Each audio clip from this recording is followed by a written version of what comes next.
Bonjour à tous et bienvenue dans ce test qui va opposer Windows 10 à Debian JC. Je tiens à préciser que le but n'est pas de taper sur tous ces OS, mais de les comparer en 3 points, la durée de chaque étape, les logiciels installés par défaut, et enfin, la liberté de personnalisation.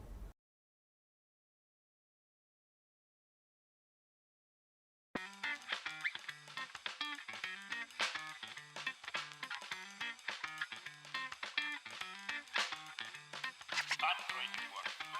Откройте. Не бойтесь свежего воздуха. Прошу вас расстегнуть воротничок и ослабить пояс.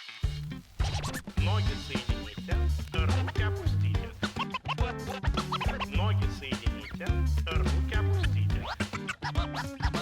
Ноги соедините, руки опустите. Прошу вас приготовиться. Начали. Начали.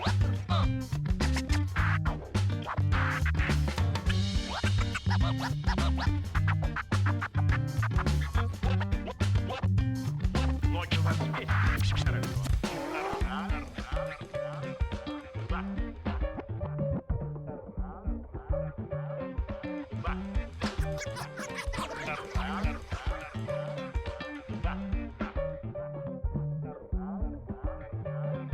Два. Два. Три. Четыре. Пять. Шесть. Семь. Восемь. Так, продолжайте.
Apparemment, il y a toujours la défragmentation. Le menu démarrer qui, à mon sens, a l'air beaucoup mieux qu'avant. Il a l'air beaucoup plus optimisé et le système de dalle sur le côté, oui, je suppose voilà qu'on peut mettre un peu ce qu'on utilise le plus fréquemment. Bon, c'est toujours classé par ordre alphabétique, mais bon. Maintenant, il me faut un traitement de texte, peut-être que j'ai envie de taper un peu de texte. Donc on va chercher le traitement de texte que je ne trouve pas. Il y a un truc qui s'appelait... ah voilà, non. Où est-ce qu'il est? Un truc qui s'appelait Note que j'ai vu, qui va peut-être permettre de taper du texte, voilà.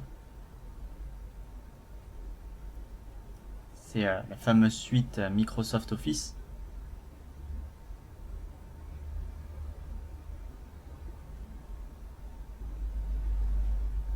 Bon, message de sécurité, voilà, on s'en fiche un peu. C'est juste pour du test, donc voilà. Et oui, je veux bien démarrer, ouais. Qu'est-ce que... quoi? Non, je veux pas de compte, merci, c'est bon. Ah d'accord, donc en fait si on n'a pas de compte, on n'a pas le droit au traitement de texte. C'est sympa. On a toujours le bloc-notes, mais bon, c'est pas terrible quoi, voilà. Ok, merci, bon. Donc bah, je vais essayer d'avoir autre chose peut-être. Un autre outil. Peut-être l'agenda, voilà, le calendrier, là, pour gérer son emploi du temps. Alors... ah, bah non. Bon, ben je pense, je sais pas si je vais persévérer avec la suite de Microsoft parce que je sais pas si on a le droit à grand chose apparemment.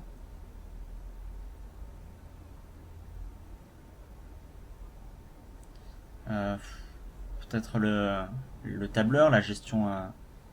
D'où le tableur?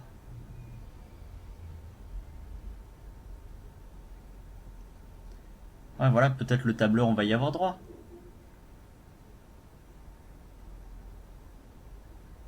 Non plus. Bon, après, peut-être que c'est une version de démonstration, donc on n'a pas la suite Microsoft Office.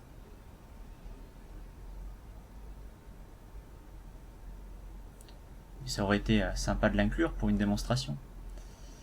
On a le gestionnaire des tâches qui a l'air beaucoup plus développé qu'avant. Il me fait un peu penser à la commande, au programme Htop sous Linux, qui est à peu près dans le même style, même s'il n'est pas graphique. Ah ouais, là c'est la classe par contre. On a de belles courbes, c'est sympa. Donc ici on a la personnalisation, puisque c'est aussi ce qui nous intéresse. On a l'air de pouvoir, oui, changer le fond d'écran, changer également de thème de couleur. Euh, voilà, oui, voilà, on peut sélectionner les couleurs. Je pense qu'on a droit peut-être à des nuances, étant donné que ça me semble un peu flashy. Alors, les nuances, est-ce qu'on peut... Ah, voilà, voilà, donc là on a le choix avec les couleurs. Il n'y a pas de palette pour faire des dégradés ou... Bon, non. Donc ça c'est pour l'écran qui est juste avant. L'écran de présentation, avant le login. Sinon, il n'y a pas grand chose. Apparemment, on a toujours les écrans de veille classiques. Les bons vieux écrans de veille, hein, avec les balais de ligne. Et enfin, les thèmes, voilà. Alors, les thèmes... qu'est-ce qu'on a? Après, voilà, oui, c'est une version... c'est une preview, donc je suppose qu'on n'a pas non plus tous les thèmes. Par contre, je trouve la personnalisation un peu limitée quand même. Et donc, on va surtout tester le fameux navigateur Spartan. Ou Spartan. Je crois que c'est Spartan, on prononce Spartan. Qui est le tout nouveau navigateur web de Microsoft. Enfin, nouveau, c'est la suite d'Internet Explorer. Qui est censé promettre de nettoyer l'image du navigateur. Parce que bon, Internet Explorer souffre bien sûr de sa réputation. Donc on a la DuckDuckGo, donc la mise en favori qui fonctionne correctement, voilà. On a les bookmarks qui sont bien gérés. Et voilà donc le fameux outil qui nous permet donc de prendre des notes sur la page, de dessiner. Bon là je suis en mode feutre, voilà. Et là donc un mode surlignement, on peut choisir la forme apparemment, je vois pas trop l'utilité. Ouais, c'est un peu petit comme surligneur. On peut tout effacer, on peut prendre des notes texte. Ah, c'est génial comme truc, hein, c'est pas mal. On peut prendre des annotations, on peut replier, voilà. Je suppose qu'en recliquant dessus, voilà, ça se déplie. On peut sélectionner une partie, le copier en presse-papier.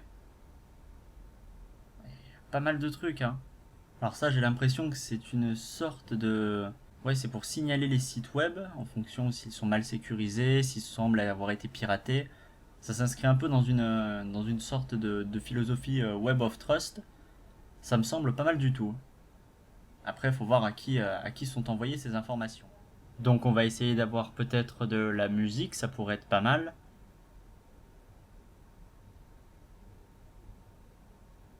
La musique... Voilà. Ils ont dû quand même mettre le lecteur de musique, je pense, pour qu'on puisse tester. C'est Windows Media Player, si je me rappelle bien. Ah bah non, on n'a pas le droit non plus à la musique. Bon, la vidéo, on tente quand même ou pas? Je commence un peu à douter.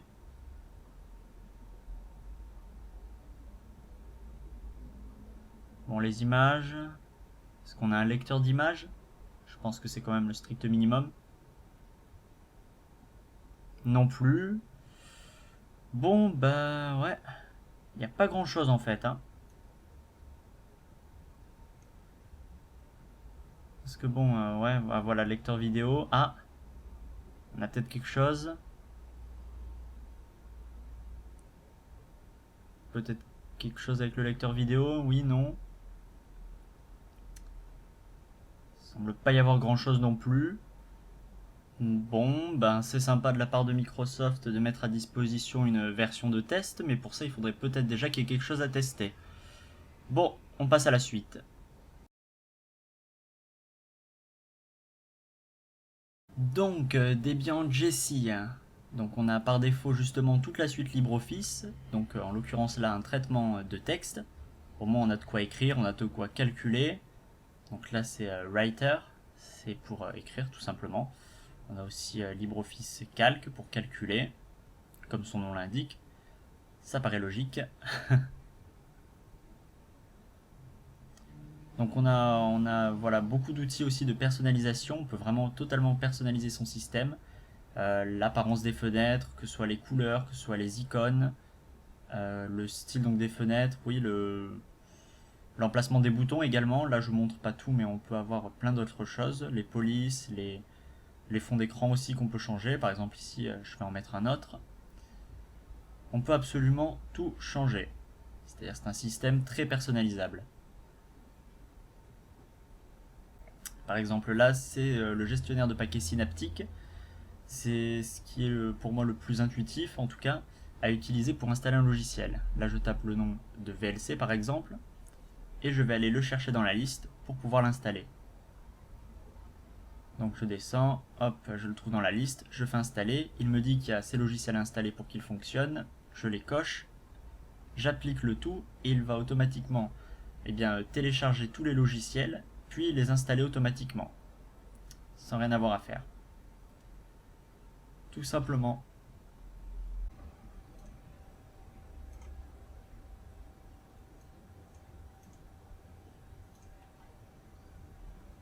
Donc voilà, je vais peut-être vous montrer 2-3 petits trucs. Par exemple, on a les écrans de veille, on peut avoir plusieurs écrans de veille qu'on peut modifier, on peut avoir... alors le fameux bien sûr terminal, tout le monde voit Linux comme l'image c'est le terminal, hein, les lignes de commande. On peut utiliser Linux 100% sans le terminal, hein, bien sûr. Ça c'est encore une idée qui persiste aujourd'hui. On peut très bien utiliser simplement l'interface graphique comme ici. Voilà, on a une calculatrice, on a à peu près tous les outils de base, on a un petit bloc-notes, voilà. On a plein de choses, tout simplement.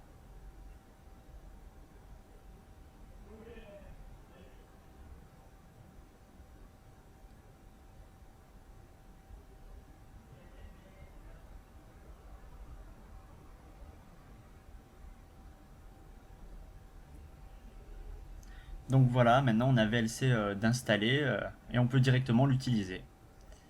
Voilà, tout simplement, On a tout, c'est la liberté totale.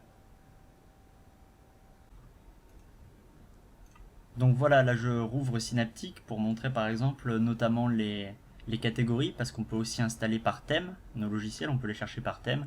Donc tout ce qui est sciences, multimédia, éducation également, il y a beaucoup de logiciels, c'est vraiment une base de données très fournie. On a également des jeux aussi, parce que j'entends souvent dire ça aussi, oui, Linux c'est pas fait pour jouer, il n'y a pas de jeu.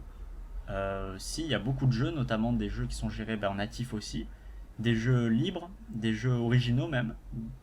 C'est souvent l'occasion de trouver des jeux assez intéressants qu'on ne trouve pas ailleurs, et même de gros jeux étant donné que notamment on a Valve et Steam qui se sont mis également à Linux. Donc voilà pour cette vidéo de test entre ces deux systèmes, j'espère que ça vous aura plu. Donc comme dit au début, je suis donc un utilisateur de Linux, mais il m'arrive aussi d'utiliser Windows, bien que mon choix se tourne principalement vers le manchot. Pour ceux qui seraient intéressés par le logiciel libre, je vous laisse quelques noms avec les liens dans la description qui peuvent toujours vous aiguiller.